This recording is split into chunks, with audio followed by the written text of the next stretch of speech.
zkoušení v tomhle. A máme odstartováno. Vystartoval, no,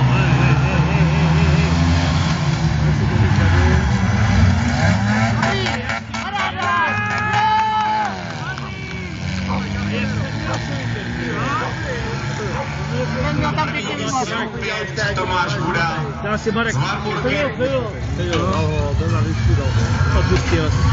Následován číslem 93, které řídí Martin Pál. Vlastně jemu, hele. Za ním na souboji o 3. a 4. místo. No tam mohl Marek, tyhle ty už nemůže. Tam už lítají nějaký nárazníky vzduchem. Červený nárazník. Marek přišel u nárazník.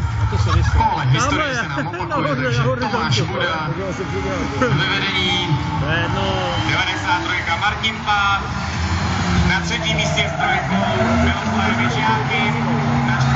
místě s 55.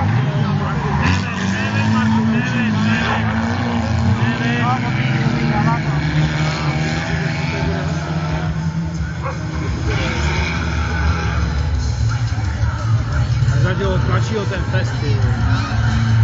Na 5. místě s 15. Já ti to auto rozšlapu, ty. Stanislav Polák. A 6. místo si zatím drží s 21. David Kašpírek. Tím autem vůbec ještě jeli, no. Takže že mu propozuje ta spojka. A když ne, tak ne, on někdo je živej, říkám. Na střelnici lehké otočení, žlutá vlajka.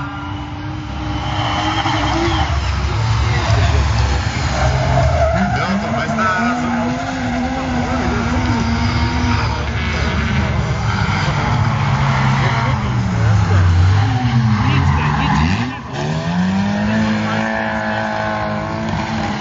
Ale zatím se mu to nepodařilo rozjet.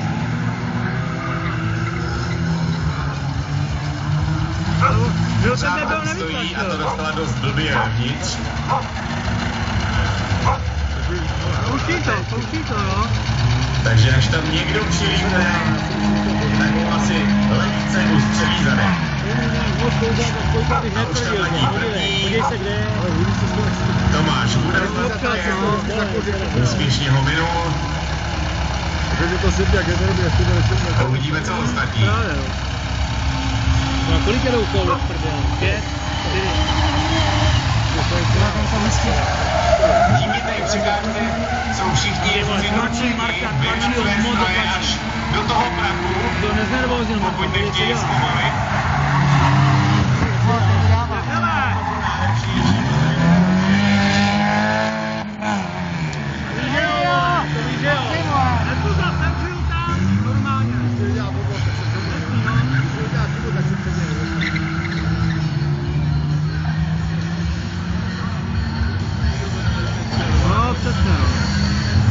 No, vystrkává.